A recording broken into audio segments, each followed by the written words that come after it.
저는 부천에서 자랐습니다. 초등학교 2학년 때 서울에서 부천 오정동이라는 지역에 이사를 왔습니다. 그리고 그 가까운 곳에서 초등학교와 중학교, 고등학교를 졸업했습니다. 여러분들처럼 그러니까 학창 시절을 이 부천 이 땅에서 보냈다라는 이야기입니다. 그런데 우리가 일본이란 나라를 두고서는 가깝고도 먼 나라라고 우리가 이야기를 하지 않겠습니까? 이 말은 거리는 가까운데 이 심리적인 거리가 멀어져서 가까이 할 수 없다라는 그런 의미를 가지고 있다라는 거예요. 저에게는 서울이란 도시가 그랬습니다. 초등학교 때만 해도 여의도의 일산 빌딩을 다녀온 것을 자랑하는 녀석들이 있었습니다. 저만 그런 건 아닐 거예요. 근데 그랬던 저에게 고등학교 때 서울로 이사 간 친구가 있었습니다. 그 친구를 만나려고 서울로 가야 하는데 인생에 처음으로 혼자 이 지하철을 탔을 때에 그때 세상이 다르게 보였습니다.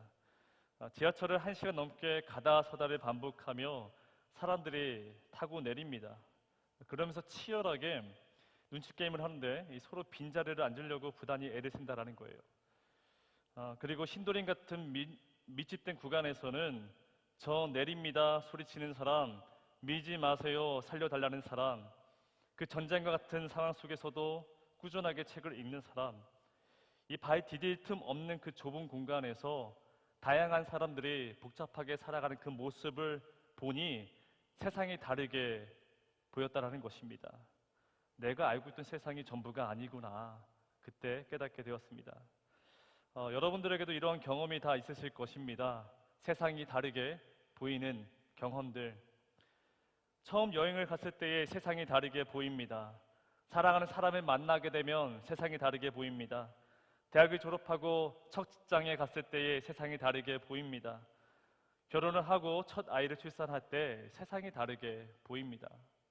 그런데 반대로 이 고통을 경험해도 세상이 다르게 보인다라는 거예요. 사업에 실패하고 좌절할 때 세상이 다르게 보이고, 사랑하는 사람의 죽음을 직면할 때 세상이 다르게 보이며, 오랫동안 준비한 시험에서 떨어졌을 때 그때 세상이 다르게 보여집니다.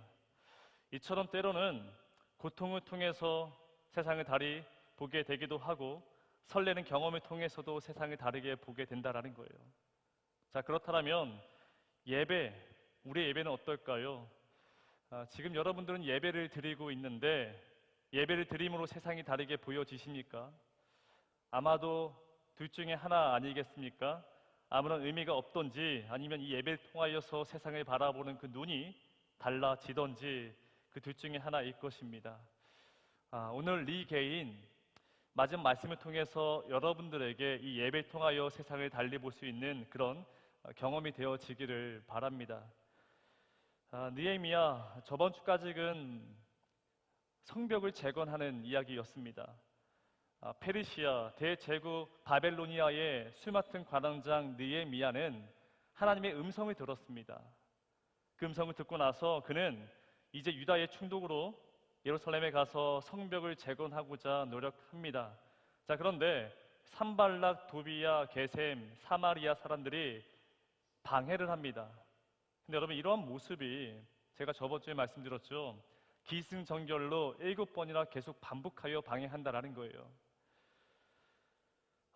이때 느헤미야가 말합니다. 최선이란 할 수 있을 때까지 하는 것이며 나머지는 하나님이 하시는 것이니 포기하지 말고 다시 성벽을 쌓아 나가자, 그렇게 설득을 합니다. 그때서 50일, 굉장히 짧은 시간이죠. 50일 동안 완벽하게 성벽을 재건했다라는 것입니다. 그러면서 오늘 말씀이 이어지는데 1절 다 함께 읽어보겠습니다. 시작. 이스라엘 자손이 자기들의 성읍에 거주하였더니 7째 달에 이르러 모든 백성이 일제히 수므라 광장에 모여 학사 에스라에게 여호와께서 이스라엘에게 명령하신 모세의 율법책을 가져오기를 청하매, 1절을 보면 일제히 수문 앞에 모였다라고 성경 기록하고 있습니다. 여기서 일제이란 이 단어는 원어로 보게 되면 마치 한 사람처럼 모였다라는 뜻을 갖고 있습니다. 수많은 백성들이 지금 한마음 한뜻으로 모여 있다라는 거예요. 그리고 그들이 에스라에게 지금 모세의 율법을 읽어달라고 요청하고 있습니다. 굉장하죠.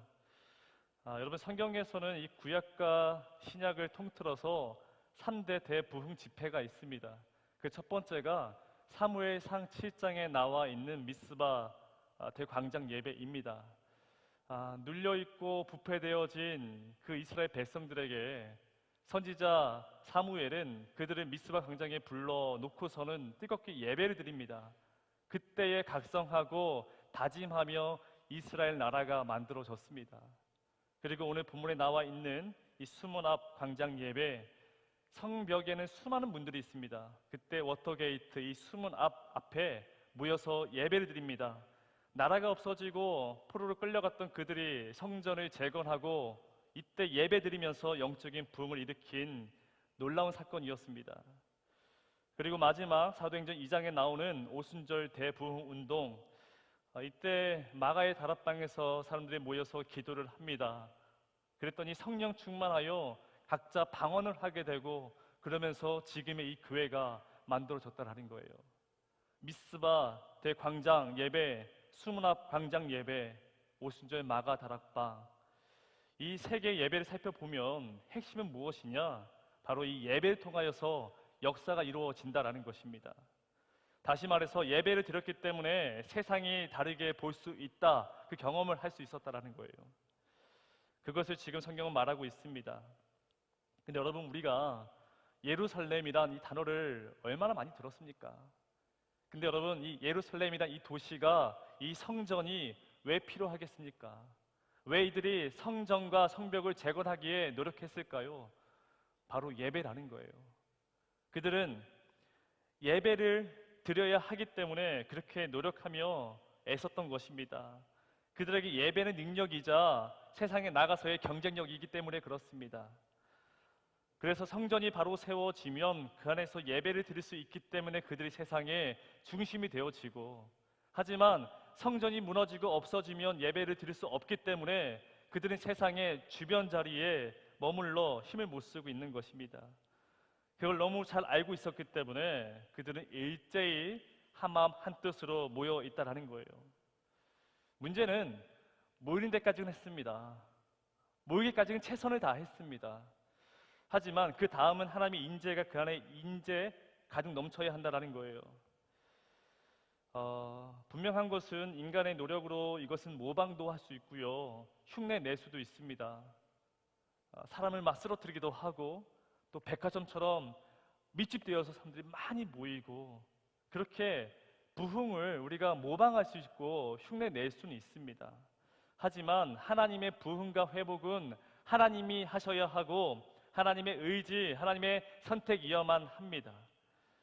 그런 의미에서 한동안 한국교회는 이벤트에 굉장한 힘을 실었습니다. 모든 교회가 크든 작든 간에 총동원 전도 주일, 이것을 진행했다라는 거예요. 어느 교회는 경품으로 자동차를 주기도 하고, 또 전도를 많이 한 사람에게 현금 100만 원을 그 즉시 주기도 했습니다.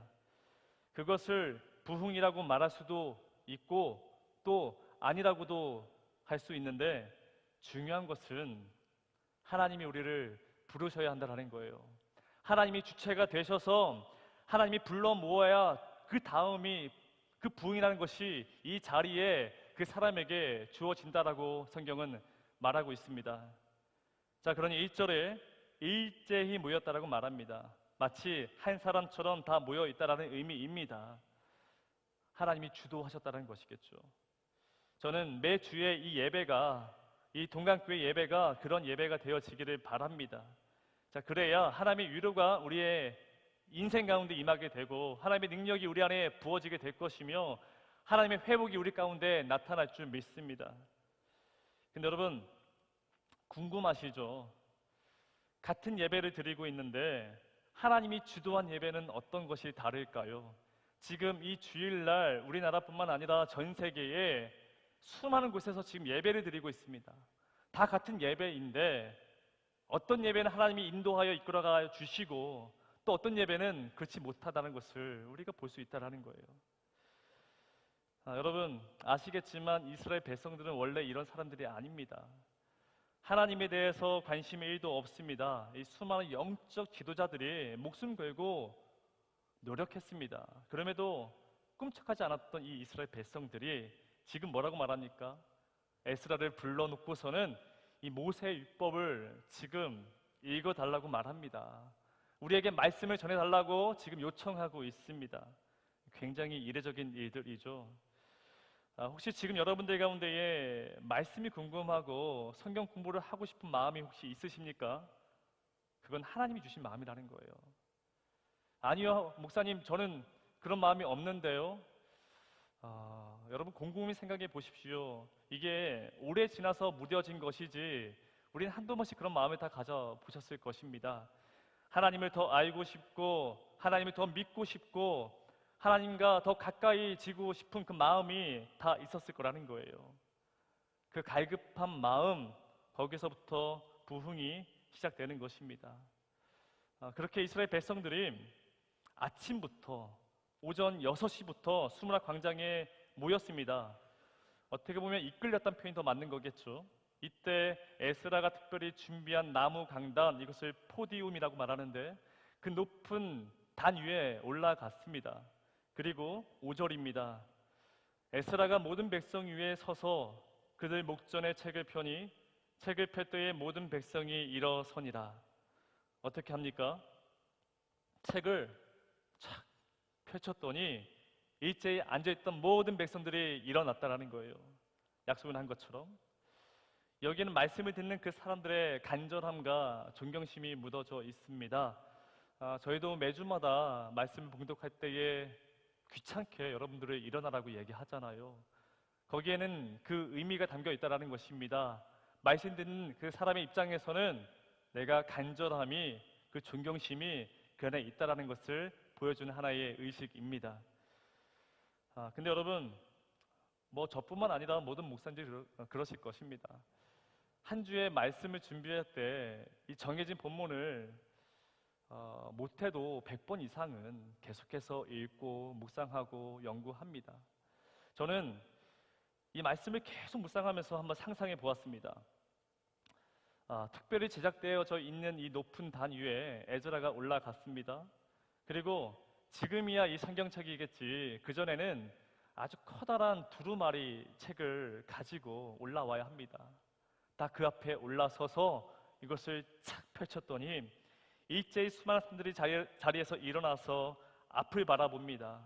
근데 그 적막한 시간 속에서 사람들의 눈동자의 그 시선은 바로 에즈라의 입술을 응시하고 있다는 거예요.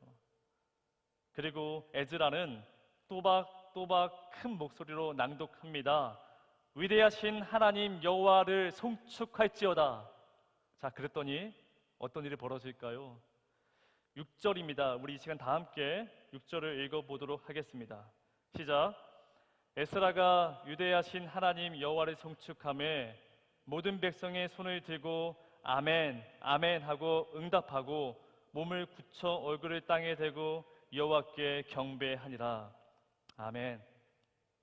지금 이 모습들이 그려지십니까? 저는 굉장히 궁금하더라고요. 그 현장에 있었던 사람들의 마음이 어떠했을까 굉장히 궁금하더라고요. 자, 그래서 제가 한번 여러분들에게 좀 요청해 보려고 합니다. 제가 일어나라고 말하지는 않을 거예요. 제가 두 손 들라고 그렇게 무리한 부탁을 하지 않겠습니다. 다만 제가 위대하신 하나님 여호와를 송축합니다 라고 말하면 여러분들은 큰 목소리로 아멘, 아멘 그렇게 2번 외치시면 되는 거예요. 여러분 한 번에 하셔야 됩니다. 이게 2번, 3번 하다 보면 그 느낌이 잘 살아나지 않습니다. 여러분들이 고백하시는 그 입술의 고백이 이 시간 하나님이 들어주실 줄 믿습니다. 여러분 한 번에 하셔야 됩니다. 할 수 있으시죠? 2번, 3번 할 것 같은 느낌인데요. 여러분 한 번에 할 수 있으시죠? 자, 제가 크게 외칠 것입니다.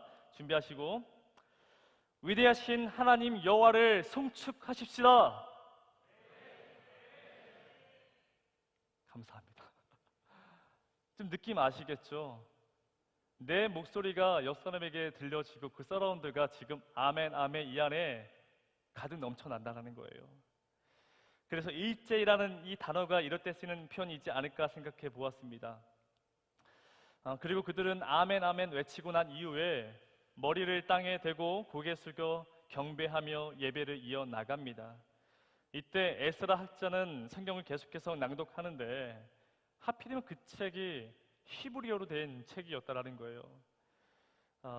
그때 그 당시에 주로 사용하는 언어는 아람어였습니다. 자, 그러니 지금 성경에 나열되어져 있는 그 레위인들이 지금 흩어져서 통역을 해주고 그 뜻을 해석해주고 있습니다. 제가 만약에 지금 이 성경을 스페인어 혹은 영어로 읽고 설교하고 있다라면 여러분들이 이해가 되지 않으시겠죠? 실제로 1950년도만 해도 저희 나라의 천주교에서는 미사를 드릴 때에 라틴어 성경 가지고 예배를 드렸습니다.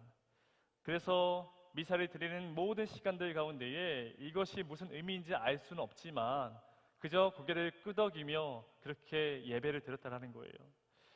이게 바라보는 관점의 차이인데 같은 하나님이겠지만 천주교에서는 이 순서를, 그 의식을 중요시 여깁니다. 그렇게 순서와 의식을 다 맞췄을 때에 그 사람에게 하나님의 임재가 임한다라고 그들은 믿습니다. 하지만 저희 개신교 장로교는 의식보다는 이해를 추구하고 있습니다. 그런 의미에서 마틴 루터가 이 라틴어 성경을 독일어로 번역한 이유가 바로 여기에 있다는 거예요. 한번 보십시오. 선포된 말씀이 해석되니 그것이 들리다 보니 그들의 마음이 뜨거워지고, 자, 그래서 이를 참을 수가 없어서 애통의 눈물을 지금 흘리고 있다, 성경 기록하고 있습니다. 여러분들도 예배 드릴 때 찬양하다가 막 눈물이 날 때가 있죠. 마음이 뜨거워서. 근데 옆에 사람들한테 들킬까봐 꾹 참아가는 그 모습들이 다 있지 않겠습니까? 이처럼 가끔씩 말씀이 내 안에 쑥 들어올 때가 있다는 거예요. 근데 그게 나를 찔러서 아프기도 하고 나를 어루만져 주어서 위로가 되기도 하며, 아, 그렇구나 하면서 깨달아 아멘하고 고백할 때가 있습니다. 그러니까 내가 말씀을 읽는 것이 아니라 그 말씀이 내 마음을 한순간에 훑어버리는 것입니다. 내가 성경을 읽는 것이 아니라 하나님의 말씀이 내 마음을 읽고 있다는 거예요. 그러니 내가 왜 이렇게 살아야 하는가? 무엇 때문에 내가 세상의 노예로 살아야만 하는가? 후회가 되고 넘어진 내 모습을 보니 한심스럽고 답답하기도 합니다. 하지만 내 마음에 하나님의 말씀이 들어오다 보니까 나를 향한 하나님의 마음은, 나를 향한 하나님의 계획은 이게 아니었구나, 여전히 나를 사랑하시고 나를 위해 일하고 계시는구나라는 것을 말씀을 통해서 이게 느껴진다라는 거예요. 저는 오늘 이 살아있는 말씀이 여러분의 마음 가운데 좌우의 날선 검처럼 예리하게 찾아가서 새롭게 빚어나가는 시간이 되어지기를 바랍니다. 자, 그러자 느헤미야가 지금 그들에게 울지 말라고 말합니다. 울지 말라는 거예요. 9절 10절을 보게 되면 모든 백성에게 이르기를 오늘은 너희 하나님 여호와의 성일이니 슬퍼하지 말며 울지 말라. 10절 근심하지 말라. 여호와로 인하여 기뻐하는 것이 너희의 힘이니라. 아멘. 느헤미야는 지금 눈물 흘리며 애통하는 백성들에게 말합니다. 슬퍼하지 마십시오. 이제 그만 눈물 흘리십시오. 여러분들이 여호와를 기뻐하는 것, 이젠 그것이 힘이 될 줄 믿습니다. 여러분, 여호와를 기뻐하는 것, 예배를 드리는 것이 그 사람에게 힘이 된다라고 느헤미야는 지금 말하고 있습니다. 자, 그럼에도 불구하고 정작 우리의 인생에서 부흥이 무엇일까? 우리의 인생에서 속된 말로 대박은 무엇일까? 여러분, 우리는 어느 순간 하나님은 만나지 않고 그 외적인 것들을 누리다가 하나님이 잃어버린 시대에 지금 놓여져 있습니다. 그런 우리들에게 하박국 선지자는 말합니다. 나는 여호와로 말미암아 즐거워하며 나의 구원의 하나님으로 말미암아 기뻐하리로다. 이것이 그에겐 힘이 된다라고 우리에게 말하고 있습니다. 여러분, 부모와 자녀 사이를 한번 생각해 보십시오. 아이들에게 아빠가 왜 좋으냐라고 물어보면 그 대답이 놀아줘서, 장난감 사줘서, 업어줘서, 등록금을 내줘서, 뭘 해줘서 좋다라고 말하면 그 부모는, 그 아빠는 어떤 마음일까? 사실 이래도 좋고 그냥 다 좋습니다. 근데 저에게 기억나는 일이 하나 있습니다. 제가 주로 이 설교문을 다 마치고 집에 들어가서 작은 방에, 그러니까 아이들 방이죠. 그 안에 잠깐 들어가서 이 설교문을 수정하고 또 묵상하고 기도한 시간을 갖습니다. 그리 길진 않습니다. 하지만 저희 아내분께서 배려를 해줍니다. 아이들이 저를 방해하지 않게끔 잠깐 시간을, 그 공간을 내어준다라는 거예요. 그날도 아이들 방에서 설교문을 보고 있는데 굳이 저희 지원이가 들어온 것입니다. 그래서 말이 거는 거예요. 방해가 되죠. 그래서 제가 잠깐 나가달라고 부탁했습니다. 그랬더니 책을 한두 권 가지고 와서는 나 신경 쓰지 말고 하던 거 하라 이야기합니다. 그리고 그 옆에서 그림을 그리는데 애들 집중력이 얼마나 길겠습니까? 그렇게 오래 걸리지 않더라고요. 근데 여러분, 저는 그것이 잊혀지지가 않습니다. 아빠 옆에 있는 것이 그냥 좋다라고 이야기합니다. 여러분, 우리는 예배의 목적이 무엇입니까? 걱정, 두려움, 슬픔과 아픔, 그 고통 때문에 위로받아야 하며 말씀과 기도로 회복되어야 합니다. 이건 당연히 있어야만 합니다. 하지만 그것만 있으면 안 된다는 거예요. 아니, 그보다 하나님 만나는 것이 즐거움이 되어야 하며 예배드리는 것이 우리에게 기쁨이 되어야 합니다. 그 기쁨이 지금 성경은 우리의 힘이 될 수 있다라고 말하고 있습니다. 리 게인, 잃어버린 우리의 일상을 회복해야 하는데 여러분들은 어떤 것을 회복하시겠습니까? 보기에 1, 2, 3, 4, 5번이 있는데 그 중에 어떤 것을 선택하시겠냐라는 거예요. 저는 여러분들이 예배를, 잃어버린 우리의 예배의 그 모습을 다시 회복되어지기를 바랍니다. 여호와를 기뻐하는 것이, 하나님께 예배드리는 것이 우리에게 힘이 되어줄 줄 믿습니다. 그 힘을 가지고 세상에 나가야 우리가 살 수 있다는 거예요. 오늘 특별히 저희가 이제 성찬을 아주 오랜만에 가지려고 합니다. 여러분, 성찬은 우리를 영원히 살리신 예수 그리스도를 만나는 시간입니다. 그 하나님을 기뻐하십시오. 그러면 그 사람에게 예수님이 그날 밤 그 저녁에 제자들과 함께 하셨던 것처럼 오늘 이 시간, 이 예배 가운데 그 주님을 만나는 놀라운 시간이 되어지기를 간절히 축원합니다. 이 시간 찬송가